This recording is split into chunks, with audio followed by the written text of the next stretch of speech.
فیصل آباد سے خبر شامل کرتے ہیں ہمارے senior anchor person Rashid Tahir. City 11 news کی رپورٹ کے مطابق ڈیج کوٹ تاندلیہ والا روڈ وزٹ کمشنر فیصل آباد ڈویژن رانا جہانگیر۔ تفصیلات کے مطابق ڈپٹی کمشنر فیصل آباد کیپٹن ندیم ناصر نے روڈ پر بریفنگ لی اور جاری منصوبے کو دیکھا۔ اسی طرح اسسٹنٹ کمشنر صدر ڈاکٹر ذوالقرنین سلیم وٹو نے تمام منصوبے بارے بتایا اور متعلقہ ٹھیکیداروں سے بات چیت کی گئی۔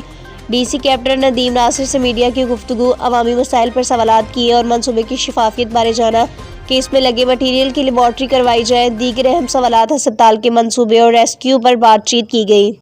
روڈ کی حالت جو آپ کہہ رہے ہیں تو روڈ کی اوپر سروس ڈلی، جو بھی پروجیکٹ جب اس طرح کا ہوتا ہے تو اس میں اخاڑ پچھاڑ ہوتی ہے، تو اس میں جیسے پچھلی دفعہ ہم آئے تھے یہاں پہ لوگوں نے ویلکم کیا تھا، دکانداروں نے، ساروں نے، یہاں پہ علاقے کے لوگوں نے، تو یہ ان کی بہتری کا پروجیکٹ ہے۔ تو جو بھی کوئی پروجیکٹ ہوتا ہے اس میں آبویسلی چیزیں اکھاڑ کے بنائی جاتی ہیں تو اس میں تھوڑا ٹائم لگتا ہے۔ جہاں تک کوالٹی کی بات ہے، یہ سارا ہم اس کو لیب سے ٹیسٹ کرا کے جتنا بھی مٹیریل لگ رہا ہے لیب ٹیسٹنگ کے بعد اور اس کی کوالٹی کو انشور کر رہے ہیں۔ اور دوسری ایک چیز ہے کہ کوئی بھی سب اسٹینڈرڈ چیز اس میں ہم نہیں لگنے دیں گے، اور اگر کہیں پہ کوئی اس طرح کا پرانا خاصہ ہوا تو ڈیفینیٹلی ہم ادھر ہی ہیں، اس کو ریموو کروائیں گے۔ اس سے میں پچھلے ہفتے بھی وزٹ کیا تھا، آپ ادھر ہی ابھی بھی آیا ہوں۔ یہ وزٹ کا مقصد یہی ہے کہ چیزوں کو دیکھا جائے۔ یہ اٹ سیلف بہت بڑا پروجیکٹ ہے۔ آپ دیکھیں یہ کھمبے، یہاں پہ جتنے کھمبے ابھی بھی آپ لائن نظر آ رہی ہے، آپ دیکھیں کہ یہ پورے علاقے کی خوبصورتی کو کتنا امپیکٹ کر رہے ہیں۔ جب یہ سارے یہاں سے اکھڑ جائیں گے، ایک سائڈ اب آپ کو کلیئر نظر آتی ہے کمپیریٹیولی، تو اس سے کتنا بڑا امپیکٹ آئے گا۔ تو یہ چھوٹا پروجیکٹ نہیں، کمپلیکس پروجیکٹ ہے۔ ایک نارملی جب پروجیکٹ ہوتا ہے نا روڈ کا، تو اس میں سمپل روڈ بنانا ہوتا ہے، یہ سمپل روڈ نہیں ہے۔ ہم نے اس میں بجلی انڈر گراؤنڈ کرنی ہے، ہم نے واٹر سپلائی کا سسٹم نیا لگایا ہے، ہم نے سیوریج کا سسٹم، ڈرین کا سسٹم نیا لگایا ہے، بجلی ساری ادھر سے شفٹ کر رہے ہیں، جو بلڈنگز ہیں ان کے فساد کو بہتر کر رہے ہیں۔ جو واٹر سپلائی کا نیا لگایا گیا ہے، وہ واٹر سپلائی بدبودار پانی آ رہا ہے کیونکہ سیوریج کی لائنوں سے مس ہو کے جا رہا ہے۔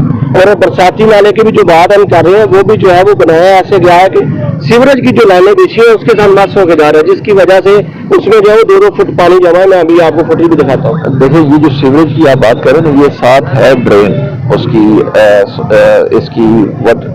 ڈرین کی جو ڈرین ہے نا، وہ بیسیکلی یوز اس کے لیے ہوتی ہے بارش کے پانی کے لیے۔ لوگوں نے نارملی کچھ جگہوں کے اوپر، میں نے پچھلی دفعہ بھی دیکھا کہ انہوں نے اس کے اندر سیوریج کا پانی ڈالا ہوا ہے۔ وہ میں نے اے سی صاحب کو کہا ہے، سی او صاحب بھی اس کو ریموو کریں گے۔ یہاں پہ صرف اور صرف یہ ڈرین یوز ہوگی اس پانی کے لیے جو بارش کا پانی ہوگا۔ جو سیوریج کی لائن ہے وہ ڈفرینٹ ہے۔ یہاں پہ پانی کی واٹر سپلائی کی آپ لائن کی بات کر رہے ہیں، وہ ہم چیک کر لیتے ہیں، جہاں پہ اس کے ایشوز آ رہے ہیں اس کو ریزالو کرتے ہیں۔ ابھی آپ اڈے پہ جائیں نا تو حمام وغیرہ وہاں پہ جائیں اور نل کھولے، بدبودار اور گندا پانی آپ کو ملے گا۔ جب انڈر کنسٹرکشن چیزیں ہوتی ہیں اس میں بہت سارے پرابلم۔ دوسری بات ڈجکوٹ کے حوالے سے یہ ہے کہ ہاسپٹل جو ہے وہ اس کا جو ہے وہ بار بار پوچھا جاتا ہے، جانا جاتا ہے کہ منصوبے کا کیا بنا ہے۔